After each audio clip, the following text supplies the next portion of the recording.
احسان کا بدلہ صرف احسان ہی ہو سکتا ہے۔ آج یہ فیشن کا دور ہے اور بہت ساری چیزیں آج انسان بطور فیشن کرتا ہے۔ اگر کوئی کسی بندے کو ایک گلاس پانی پلا دے یا چائے کا کپ اپنے ہاتھ سے لے کر اس کے ہاتھ میں دے دے تو انسان اخلاقی طور پر کرے یا بطور نیکی کرے یا بطور فیشن کرے، ہر انسان اپنے دل کی کیفیت کو جانتا ہے۔ لیکن کسی نے اگر چائے کا کپ اپنے ہاتھ سے ہمارے ہاتھ میں پکڑا دیا یا کسی نے پانی کا گلاس اپنے ہاتھ سے ہمارے ہاتھ میں تھما دیا تو ہم فوری طور پر اس کو شکریہ کبھی کہتے ہیں یا کبھی جزاک اللہ کہتے ہیں یا کبھی تھینک یو کہتے ہیں۔ اس طریقے سے انسان جو ہے وہ شکریہ ادا کرتا ہے۔ میرے پیارے آقا صلی اللہ تعالی علیہ وسلم کے پیارے دیوانوں، میں حیران ہوں کہ انسان اگر انسان کو ایک گلاس پانی تھما دے تو انسان یہ چونکہ رسم ہے یا ایک فیشن ہے یا جو بھی انسان کی سوچ ہو، ہر انسان اپنے دل کی کیفیت کو بہتر جانتا ہے۔ میرے پیارے آقا صلی اللہ علیہ وسلم کے پیارے دیوانوں، بہت ساری چیزیں انسان بطور رسم ادا کرتا ہے یا بہت ساری چیزیں انسان اس کا عادی ہو جاتا ہے یا کبھی کبھی انسان ماحول کی وجہ سے وہ ساری چیزیں کرتا ہے۔ ایک گلاس پانی کوئی ہاتھ میں دے تو لوگ اس کا شکریہ ادا کرنا نہیں بھولتے۔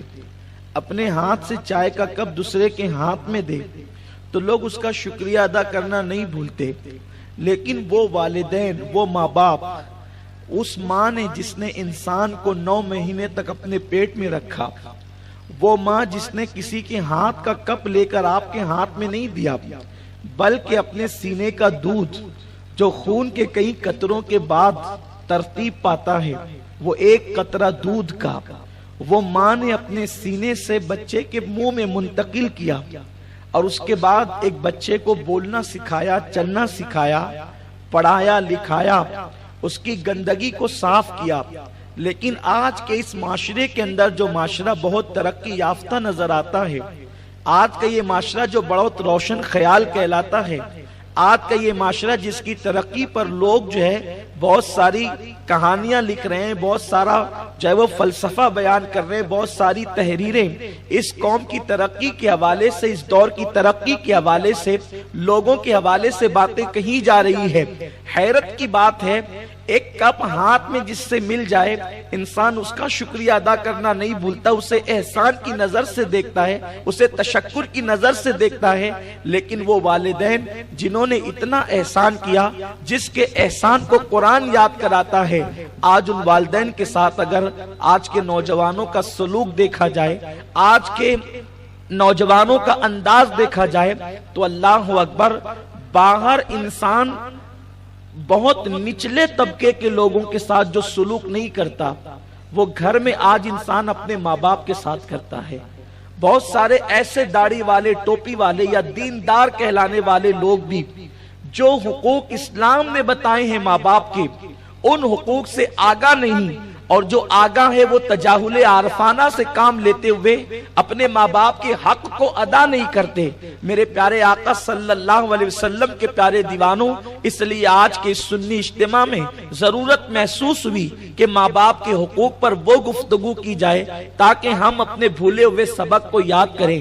میرے پیارے آقا صلی اللہ علیہ وسلم کے پیارے دیوانوں، ماں ممتا کے اس سمندر کو کہتے ہیں کہ اگر اللہ اکبر ماں کو انسان صرف غموں میں یاد کر لے تو اس کے غم ہلکے ہوتے ہوئے نظر آتے ہیں۔ ماں ٹھنڈی ہوا کے جھونکوں کی طرح ہوتی ہے، ماں شگفتہ پھول کی طرح ہوتی ہے، ماں کی ممتا پھولوں کی نکہتوں کی طرح ہوتی ہے، ماں کا پیار تتلیوں کی جو ہے وہ تتلیوں کے باغپن کی طرح ہوتا ہے. ماں کا آنچل ایسا محسوس ہوتا ہے جیسے خدا کی رحمتیں کسی انسان کے سر کی بلائیں لے رہی ہو. میرے پیارے آقا صلی اللہ علیہ وسلم کے پیارے دیوانوں، کسی مفکر سے یہ بات کہلوائی گئی تھی کہ ماں کی گود کو آپ نے کیسے محسوس کیا؟ تو وہ کہتا ہے کہ ماں کی گود کو میں نے مثل تخت کے محسوس کیا. جب تک کہ ماں کی گود میں میرا سر رہا میں نے اپنے آپ کو تخت والا، اور جب تک کہ باپ کا ہاتھ میرے سر پہ رہا میں نے اپنے آپ کو تاج والا محسوس کیا. ماں کی گود تخت سے کم نہیں، باپ کا ہاتھ اگر سر پہ ہے تو وہ تاج سے کم نہیں. اسی لیے کسی بہت بڑے شاعر نے یہ بات کہی تھی کہ ماں کی گود اور باپ کی گود اور ماں کا آنچل ہم بھی کبھی تخت و تاج والے تھے. یعنی جب تک انسان کے سر پر باپ کا سایہ اور ماں کی گود میسر رہے تو انسان کو گویا کہ وہ چیز تخت تاج کا مزہ دیتی ہے. گویا کہ فٹ پاتھ پر زندگی گزارنے والا ایک شخص اگر اس کے پاس ماں کی گود موجود ہے اور باپ کا سایہ سر پر موجود ہے تو وہ تخت والا بھی ہے اور تاج والا بھی ہے. میرے پیارے آقا صلی اللہ علیہ وسلم کے پیارے دیوانوں، بات اتنی ہے، کسی بہت بڑے مفکر نے یہ بات کہی ہے، اگر کوئی تم سے پیار کرے تو تم اس پیار کی قدر کرو، ورنہ اللہ تم پر ایک دن ایسا لائے گا کہ تم پیار کو ترس جاؤ گے. میرے پیارے آقا صلی اللہ علیہ وسلم کے پیارے دیوانوں، دنیا میں دوست بھی پیار کرتے ہیں، دنیا میں استاد بھی پیار کرتا ہے، دنیا میں بیوی بھی پیار کرتا ہے، دنیا میں اولاد بھی پیار کرتی ہے، دنیا کے اندر بہت سارے محبت کرنے والے ملتے ہیں. مگر یاد رکھیں، اگر سب سے زیادہ کسی کے پیار میں اخلاص ہے اور خالص کسی کا پیار ہے تو وہ ماں باپ کے سوا کسی کا پیار نہیں ہے. اس لیے کہ ہر ایک کی محبت کے پیچھے کوئی نہ کوئی مفاد وابستہ ہے، کوئی نہ کوئی مقصد وابستہ ہے. ایک ماں باپ کی محبت ہے جو انتہائی بے لوث ہوا کرتی ہے، اس میں کوئی ریاکاری نہیں، اس میں کوئی دکھاوا نہیں، اس میں کوئی بناوٹ نہیں. میرے پیارے آقا صلی اللہ علیہ وسلم کے پیارے دیوانوں، یاد رکھیں آج اسی محبت کی ناقدری ہو رہی ہے. جب کوئی نوجوان جوانی کی دہلیز پہ قدم رکھتا ہے تو جوانی کی دہلیز پہ قدم رکھنے کے بعد وہ ماں باپ کی ناقدری شروع کر دیتا ہے، وہ ماں باپ کو گھورنا شروع کر دیتا ہے. اللہ اکبر. میرے پیارے آقا صلی اللہ علیہ وسلم کے پیارے دیوانوں، فرمایا گیا کہ جس نے ایک مرتبہ اپنے ماں باپ کو تیز نگاہ سے دیکھا یا گھور کر کے دیکھا، قیامت کے دن اس کے دفتر سے نیکیاں ختم کر دی جائے گی، اس کی نیکیوں کو ضائع کر دیا جائے گا. اس مجمع کے حوالے سے میں بدگمان تو نہیں، میرا حسن ظن کہتا ہے کہ شاید یہاں کوئی بیٹا یا بیٹی ایسی نہیں ہوگی جس نے اپنے ماں باپ کو تیز نظروں سے دیکھا ہوگا. یہ حسن ظن میرا کہتا ہے، لیکن ہو سکتا ہے کسی ایسے کے کان تک یہ بات اللہ پہنچا دے جس نے اپنے ماں باپ کو تیز نگاہوں سے گھور کر کے دیکھا، اور گھور کر دیکھنے کی بنیاد پر اللہ نے اس کی نیکیوں کو ضائع کر دیا. میرے آقا مصطفیٰ کریم رؤوف الرحیم صلی اللہ علیہ وسلم فرماتے ہیں، اگر بندہ عبادت کرے اور اس کے ماں باپ اس سے ناراض ہو اور وہ اپنے ماں باپ پہ ظلم کرتا ہو، اللہ ایسے بندے کی عبادت کو قبول نہیں کرتا. نہ اس کی دعا قبول ہوتی ہے، نہ اس کے سجدے قبول ہوتے ہیں. کتنے وہ لوگ ہیں جو تلاوت قرآن پابندی سے کرتے ہیں، کتنے وہ لوگ ہیں جو تہجد کا اہتمام کرتے ہیں، کتنے وہ لوگ ہیں جو اللہ تبارک و تعالیٰ کی اذان کو سننے کے بعد مسجدوں کی طرف کشاں کشاں دوڑتے ہیں. گھر سے نکلنے سے پہلے وہ کبھی ماں کا منہ بھی دیکھتے ہیں، والد کا چہرہ بھی دیکھتے ہیں کہ میرے ماں باپ اس سے راضی ہے کہ ناراض ہے. اگر والدین ناراض ہیں، اے سجدہ کرنے والے، تو اپنی طاقت کو گویا کہ ضائع کر رہا ہے. اللہ اس کے سجدے کو قبول نہیں کرتا جس کے ماں باپ اس سے ناراض ہوں. والدین کا ادب بتاتے ہوئے کئی صحابہ کے اقوال کو میں ایک ساتھ ان کا عطر آپ کے سامنے علماء کی تشریحات کے ساتھ پیش کروں. فرمایا گیا، اگر ماں باپ پیچھے چلیں اور بیٹا ماں باپ کے آگے آگے چلے تو ایسا بیٹا ماں باپ کا فرما بردار نہیں بلکہ نافرمان ہے.